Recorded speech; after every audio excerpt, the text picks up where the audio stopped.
there you are, Betty. Oh, hello, Mrs. Morton. What on earth are you doing in this dark room by yourself? Mrs. Morton, may I speak with you a moment? Of course, dear. But why aren't you with the others in the laboratory? That place frightens me. Oh, it's not that bad. Although I admit it's a bit gloomy. And that horrible mechanical man. I can't stand to look at it any longer. You're overwrought, Betty, dear. There's nothing horrible about a mechanical man. Frank has been working on it for 2 years now. And Jim has been helping us for a year. I know, Mrs. Morton. And I don't approve of James going any further with this experiment. But why, dear? Oh, I know it's silly of me to feel this way. But not everything looks so weird. Haven't you ever thought that something is going to happen to you? Something you know is going to be terrible? And yet you can't explain what that something is. Are my family still around? I don't know. But somehow I have a feeling I'll never marry him. Why, Betty, I've never heard you talk this way all the time I've known you. Is this the wedding day set for tomorrow? Yes, sir. Oh, Mrs. Morton, you don't suppose anything has happened to James, do you? I mean, could anything possibly go wrong with the experiment tonight? Of course not, dear. What are you saying? I don't know. I just can't stand to have a mechanical man look. I have a feeling I've had it before. That's absurd. Just a robot knows fool. Doesn't know how it's fake or I could swear I've seen it look at me repeatedly. Almost as if it was sneering. That's it. It's nice. Well, I'll go back and have a look. Yes, thank you. What's the matter, child? You're trembling. Oh, I'm sorry. I'll be all right. Honestly, I will. You go on back, and I'll be back shortly.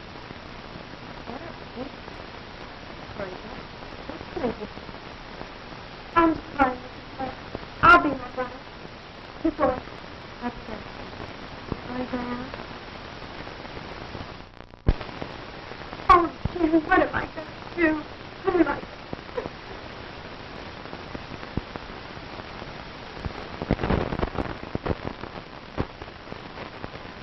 There we are. Now that should be just about it. Gee, Pop, will you work now?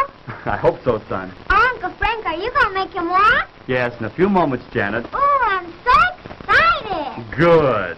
Will he be able to talk to Uncle Frank? Of course not, silly. Uncle Frank told you that 20 times yesterday.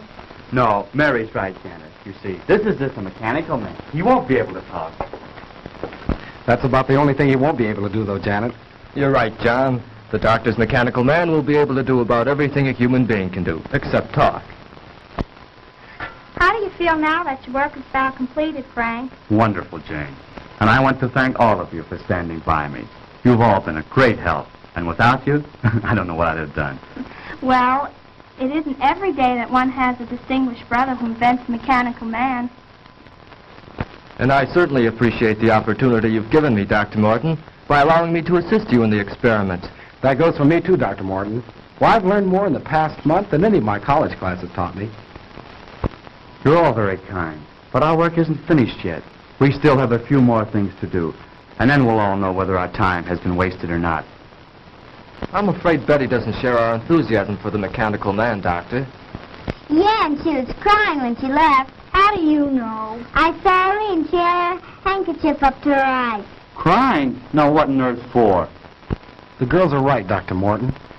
My sister seems to feel there's something wrong in what we're doing.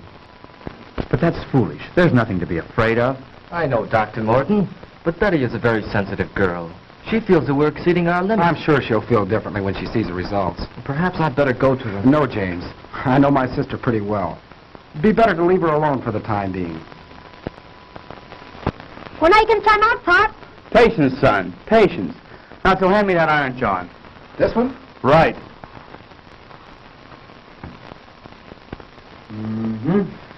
Won't be long now. When do you think you can try it out, Frank? Just as soon as Mrs. Morton returns. By the way, James, where's Betty? She went upstairs a few minutes ago, Dr. Morton. Said she had a headache. Gosh, she's going to miss all the excitement. Well, when we're ready, you can go get her, Barry. You bet I will, Pop. Oh, hi, Mom. Hello, Barry. Have you seen Betty, Mrs. Morton? Yes, I just left her. She said she'd be up in a minute. They were just telling us Betty disapproves of our experiment. Oh, I think the storm has her on edge. She was much calmer when I left. Is there anything I can do? No, James. It's just a case of nerves, I think. Anyhow, let's give her a few more minutes alone. Well, if you think we should. We're just about finished, Madge. Won't it be wonderful to see a mechanical man move around, Mary? I suppose you'll let him help you do the dishes. I think your uncle would like that better than I would, Janet. Sometimes think that's why you invented a mechanical man. Oh, now, Madge. Well, you do hate doing little odd jobs, Frank. Well, if Frank's experiment is successful here tonight, none of us will have to worry about any odd jobs again. I can't say that I'd mind having a mechanical man in my business. A mechanical man will be more than that. More than just a hired hand. Can't you see what this will mean to the world? He'll relieve men from dangerous jobs in all lines of hazardous work. There'll be no more deaths from cave-ins and mines. No losses from construction men falling to their deaths from skyscrapers. He'll take his place in these and many other positions where men lose their lives daily. Why, carefully directed, he'll be the greatest insurance to world peace that has yet been thought of. No. I haven't invented this man to be used as a handyman around the house. Of course, I didn't mean that. No, Madge. The mechanical man will be the answer to our future national security. I'll build thousands of them. Can you see an aggressive country attacking any country which has an army of steel men who can't be killed? But, Dr. Morton, I thought you were interested in this purely from the scientific point of view. And I am. But if I can give the world more, I'll not stop there. Now, Frank, don't get excited. Believe me, my friends, I am not unduly excited. But the prospect of what we are about to create here is tremendous. I can't help being carried away. Why don't you try them out, Pop? You're right, Barry. I won't let myself get carried away until we see if we really do have a mechanical man who can do all these things. You mean you're going to do it now? Yes, now. Could I help you, Uncle Frank? What could you do? Well, Uncle Frank said we were all going to help him. Didn't you, Uncle Frank? Well, yes, I did, Janet. But I'm afraid there's nothing you girls could do right now except give us your moral support. Is there anything I can do, sir? Yes, James. Would you connect that line for me? The one over there on the other side of the bench. Right.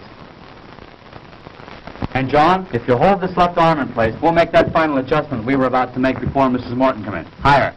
Certainly, sir. Can I help too, Pop? No, I'm afraid not, son. You stand over there with Mary and Janet. There'll be plenty you can all do later on. Oh, gee, I don't ever get to do nothing. You come over here by me, dear, and stay out of your father's way. Oh, gee.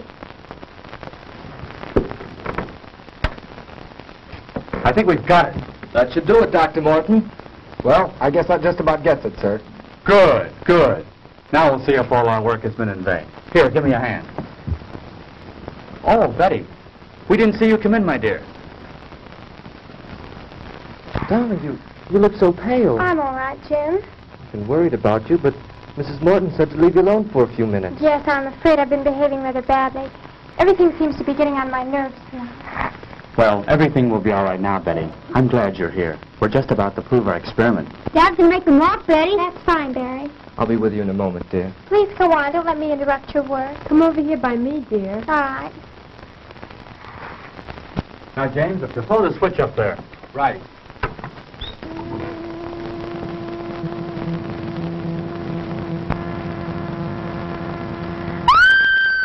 Quick, James, the switch.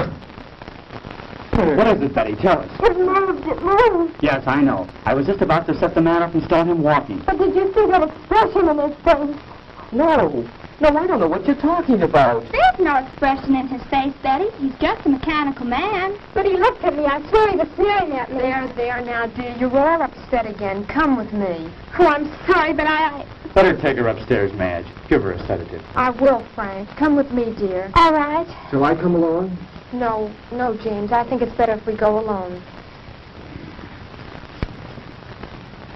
Dr. Morton, do you think that... No, she'll be all right, James. Now, let's get back to where we were.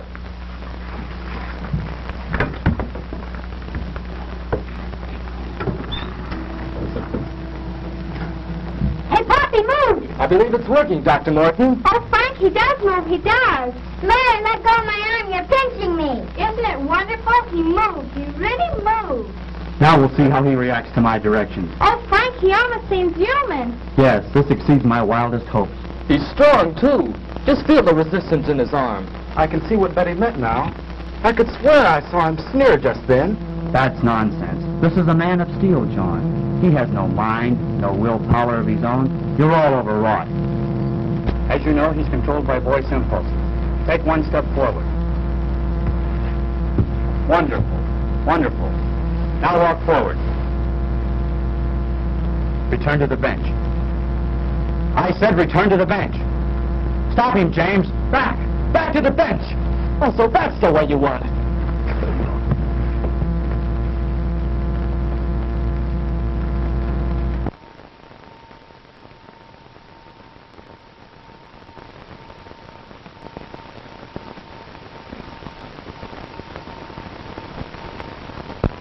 How is he?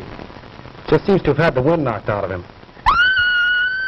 What was that? It sounded like Betty. You take care of James. I'll go see.